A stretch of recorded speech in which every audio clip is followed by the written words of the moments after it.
Europeans who lived 500 years ago knew only a very small part of the world. There was a route into the East traveled by merchants who brought back Oriental luxuries. But this journey was long and difficult. Some sea captains began to seek a more convenient sea route around Africa, while others, certain that the earth was round, thought they could reach their goal by sailing west. Christopher Columbus, the first sea captain to look for India and China across the Atlantic Ocean, was an Italian serving the King and Queen of Spain. In the year 1492, he found islands which he claimed for Spain. Thinking they were the East Indies, he called their people Indians. Now all the kings of Europe want land in this new world. In 1497, John Cabot, another Italian, crosses the ocean and claims the territory he discovers for the King of England. In 1500, Cabral, a Portuguese serving his own king, is blown off his course and reaches a southern shore, the coast of what is now Brazil. Sailing from the islands discovered by Columbus, Balboa reaches land which he claims for Spain. He crosses it and looks down upon a great new ocean, the Pacific.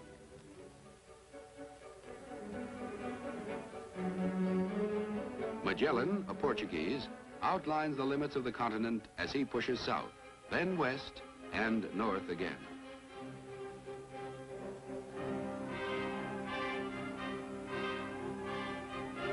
The Italian Verrazzano traces the southern coastline of North America. He serves the King of France, as does Cartier, who plants the French flag farther north at the mouth of a great river. It is the 16th century, and all Europe is discovering America, named for Amerigo Vespucci, the Italian who was one of the first to write of the New World. The northern continent is a great wilderness of plains and mountains, of forests, lakes and rivers, stretching from the Arctic to the tropics, between the shores of two great oceans. In the 20th century, 155 million people will make their homes in the United States.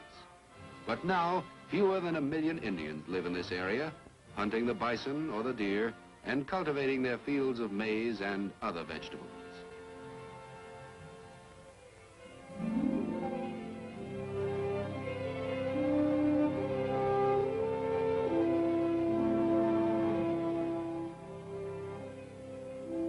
The people of this land make their home in the forests.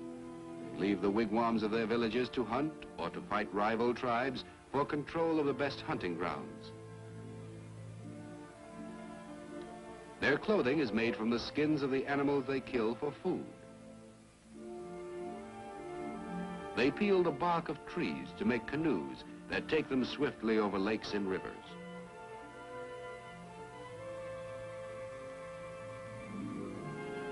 Their tools are primitive, but they have many skills now lost to man. The skills they need for survival in the wilderness.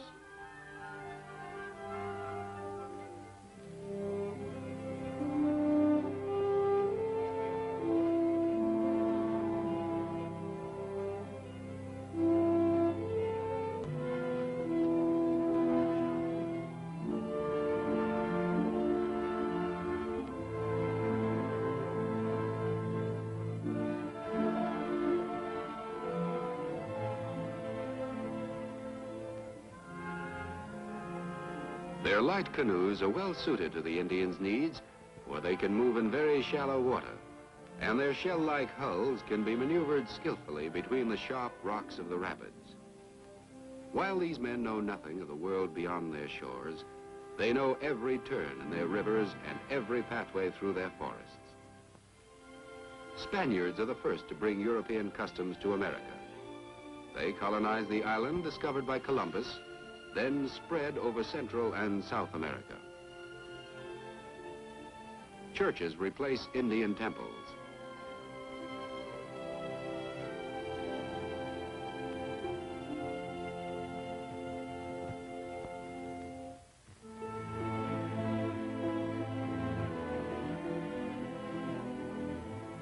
At First, the Indians think the strangers must be gods and offer precious gifts.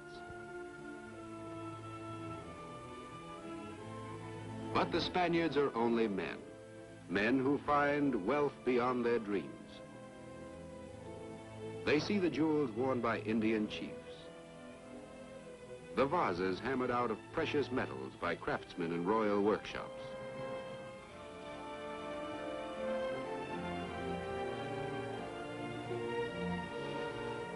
They see gold and silver dug from the earth by Indian miners.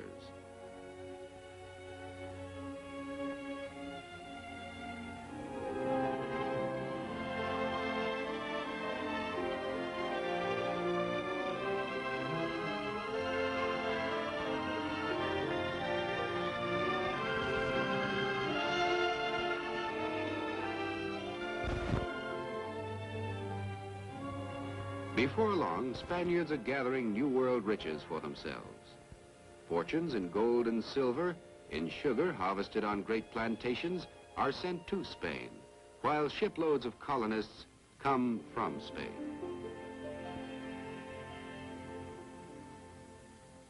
They build towns and settlements and bring old world architecture to the new continent. They teach Spanish laws and customs to the Indians and spread the Christian faith.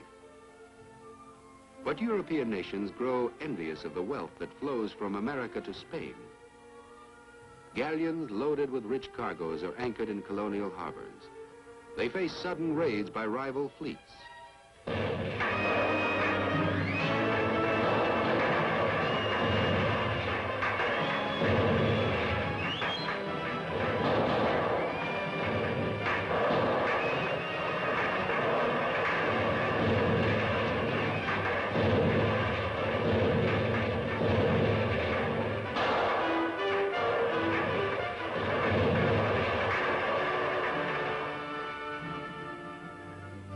It is an age of daring and of conquest, and victorious English captains are received in triumph at London's Royal Palace. Great honors are bestowed upon them for their courage and good fortune. Their stories of adventure in a land of endless wonders kindle dreams in many heads. As she listens, Queen Elizabeth begins to understand that the new world can add to the power and prosperity of the kingdom over which she rules. For now in England, the times are hard for many people. It was once a country where all who tilled the soil could find a simple livelihood. But the lords of great estates have turned farmlands into grazing lands.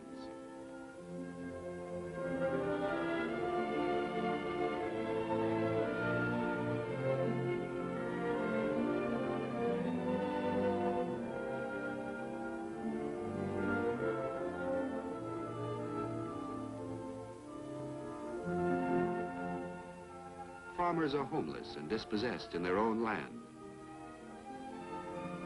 Despairing of finding a living in the country, they plod their way along the roads that lead to London, already overcrowded.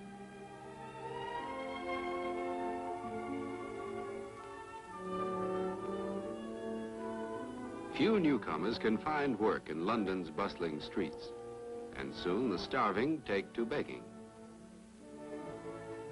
But beggars and petty thieves are harshly punished in an age of cruel law. If men disobey the rules of the state church, they may be put to death or thrown into prison.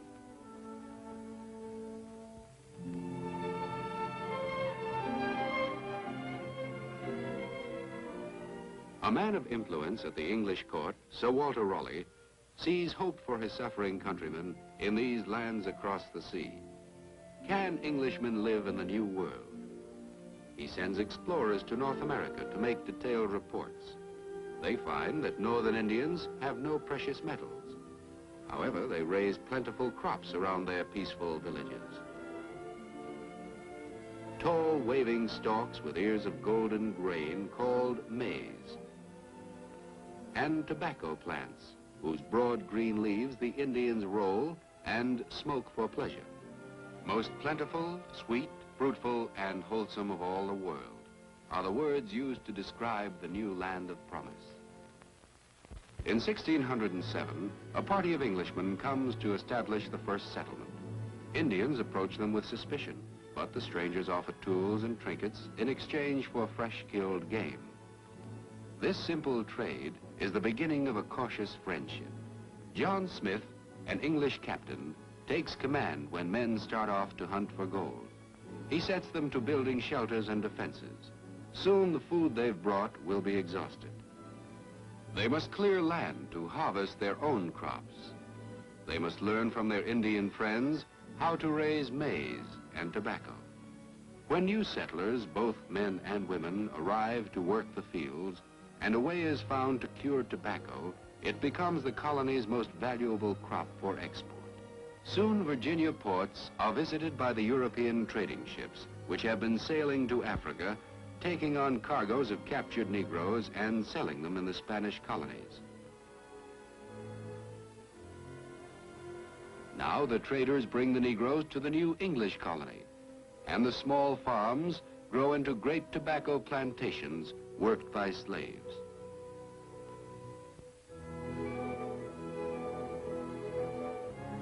In 1620, a second settlement was started far to the north in Massachusetts, where 100 people landed on a bare and windy shore. Seeking freedom from the English church, their purpose was to live according to God's will as they understood it. For this, they were ready to confront the grim and grisly face of poverty. They copied the Indian way of raising crude shelters, but the New England winters soon forced them to build wooden huts. They covered them with thatch, like the homes they left in England. But for their governor, they built a better house. And they met under his roof to worship God in their own way. At first, there is little but hard work and faithful duty in their lives. Their Indian friends have taught them to grow maize and pound the grain to meal. They have shown them where to cast their nets to find fish in abundance in the waters off the shore. To survive in the wilderness, the Pilgrim family has adopted Indian ways. But in the evening, in the New World as in the English home they have abandoned, the mother spins while the father reads the Bible and the children sleep nearby. Their bedding is hung up by day to make more space in the crowded home. A second group of nearly 1,000 Englishmen soon settles near the Pilgrims. They are Puritans, who also oppose the ceremonies of the English church. Their leaders are men of property who have come with servants, laborers, and craftsmen to supply the comforts they could not bring with them.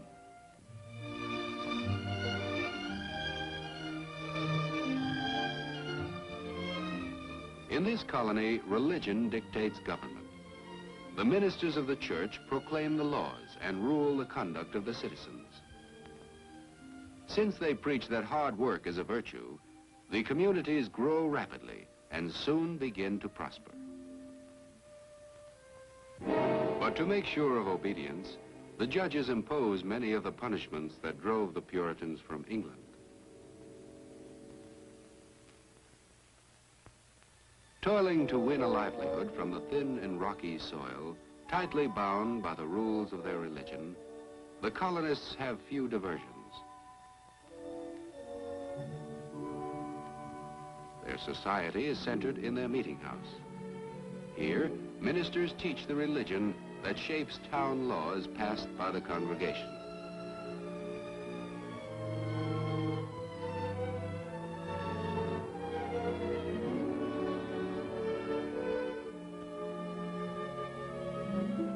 But the Puritans, still surrounded by the wilderness, have many things to fear. They cannot relax their vigilance or their labors. During the next 100 years, these little New England settlements turn into bustling towns. New settlers, laborers, and craftsmen pour in from Europe to the new land, where there is work for all willing hands. Many New Englanders work in the shipping industry, which grows as the towns turn into ports. The rich forests provide wood for the fishing boats and for the ships of commerce that will sail across the ocean back to England and southeast to the West Indies and Africa. Many skills are needed for the making and handling of new vessels.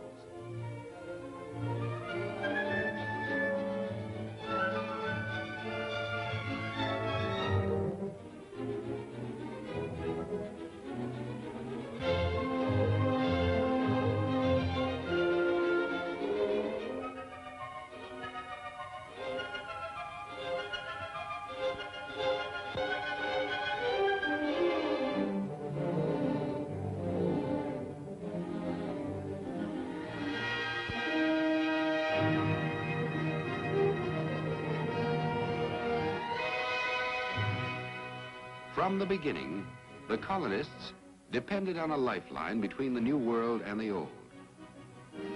Now their ships carry their produce, lumber, grain, and salted fish to other parts of the British Empire and back to the land from which they came so ill-provided barely 100 years before.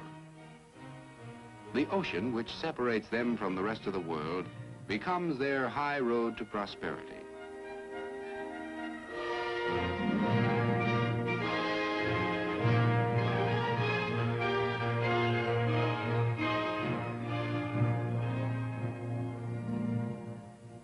By 1730, a New England merchant can find time from his work to sit for his portrait.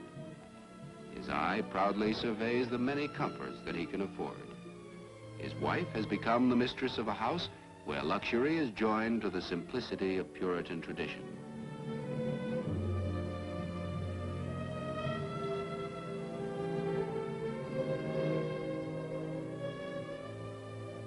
His son was born here and will grow up thinking of this new world as his home, his native land. But it's not only in New England that colonists have prospered.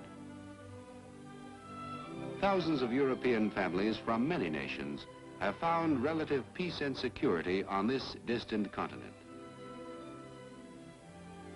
For in 100 years, 13 separate colonies have brought civilization to the wilderness. Settlements line the coast from New Hampshire in the north to Georgia and its broad tobacco fields in the south. In Virginia, tobacco and the work of Negro slaves have created vast plantations and, for their wealthy owners, the basis for a new kind of aristocracy. From his study, the planter manages the broad and varied industry of his estate. By 1750, the ships that carry his tobacco crops to England also carry his orders for European goods. The furniture of his mansion has been shaped by the skilled hands of old-world craftsmen. But the food and almost all the clothing on the plantation and the tools needed to produce them come out of local workshops.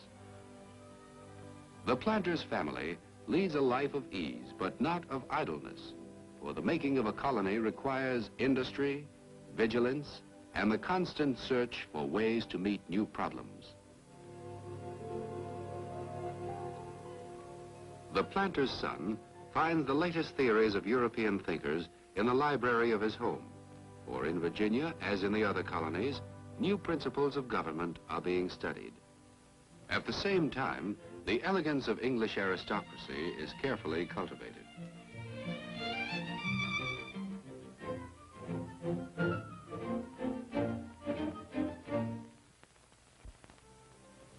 The colony's growing Atlantic trade and the arrival of new European settlers by the thousands is developing great harbor towns, such as Charleston, Boston, Philadelphia, and New York.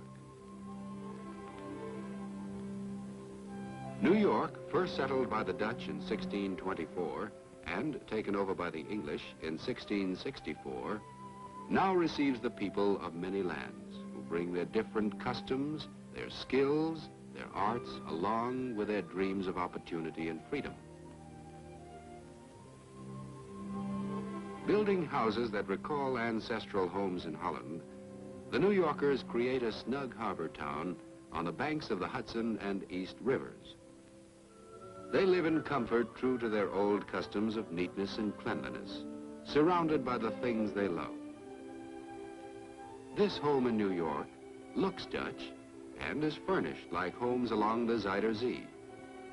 But through the years, as Americans are born here, live and die here, it has become an American home. Just as Dutch furniture produced in America becomes American furniture, American culture has been born of this and many other cultures.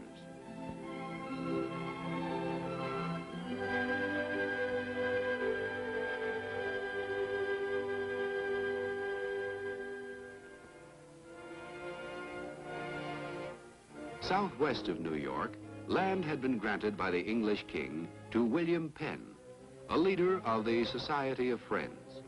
The Quakers, as they were called, practicing their creed of universal brotherhood, made a pact of friendship with the Indians. Here, through the years, settlers dealt justly with the Indians, and the Indians kept faith with them. The Quakers invited people of other faiths and other nations to join them.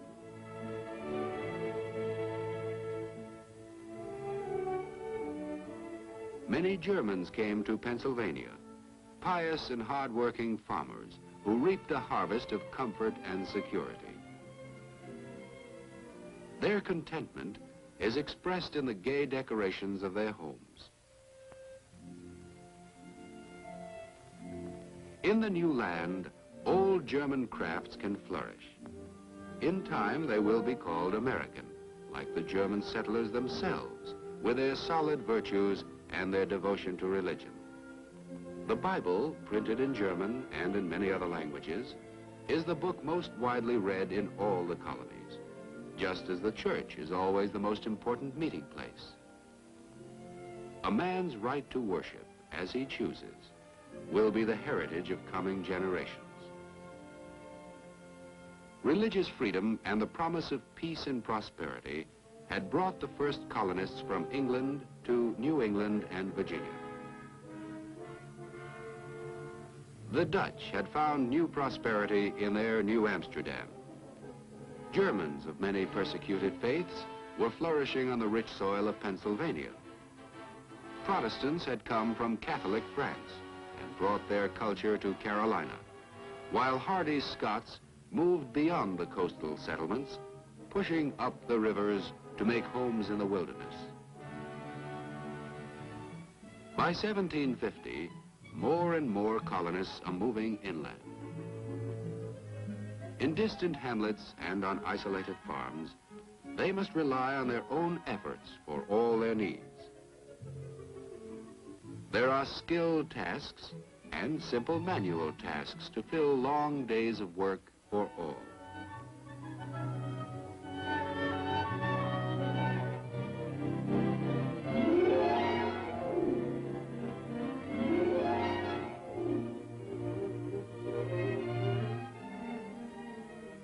Frontier families have no servants, and there are many mouths to feed. So, resourcefulness becomes part of their character. Gears and pulleys can roast a chicken.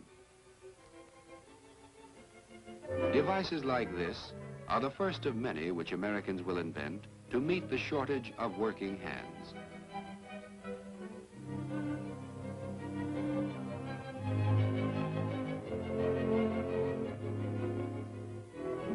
The table of pioneers, like their customs and their language, shows the mixture of their traditions. For even the Indians' maize has become part of their daily meals, along with dishes that have English, Scottish, or German names. In the wilderness, the family is self-sufficient and self-taught. Their school is the farm kitchen. By candlelight, after days spent in the fields or in the forest, parents hand down their knowledge, and children answer with their own new thoughts, born of their new life on the frontier. As they pushed westward, the colonists had pushed the Indians before them. Now the settlers who are living on the far edge of civilization face the constant menace of attack. At the warning of a raid, homes are abandoned and people flee from Indian vengeance. Most settlers have traded fairly with the Indians, exchanging firearms for land and furs. But some have cheated them and killed them. Enraged, the Indians rise and turn their guns on both the innocent and the guilty. The settlers have come to know the wilderness as hostile, and the Indians as a mortal enemy who can suddenly destroy in a few hours the work of many months.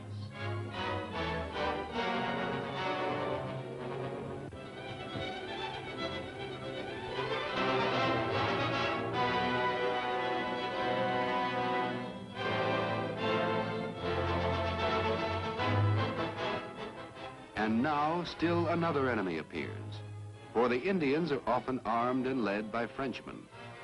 The French, strong rivals of England in Europe, also contend with the English for control of the new continent. While the English were first settling in Virginia, the French were building an outpost at Quebec. In time, the French province reached the Gulf of Mexico. Explorers spread a network of small forts to mark their claims to land. By the middle of the 18th century, the French and English are face to face. But danger does not stop the forward surge of pioneers in search of homes. It is 250 years after the New World was discovered by Columbus. From its coastal towns and cities, from Europe across the ocean, England's colonists are pushing into the heart of the American continent, cutting their way through forests, clearing ground, building log houses, raising stockades and forts, spreading their roots in the new land of promise.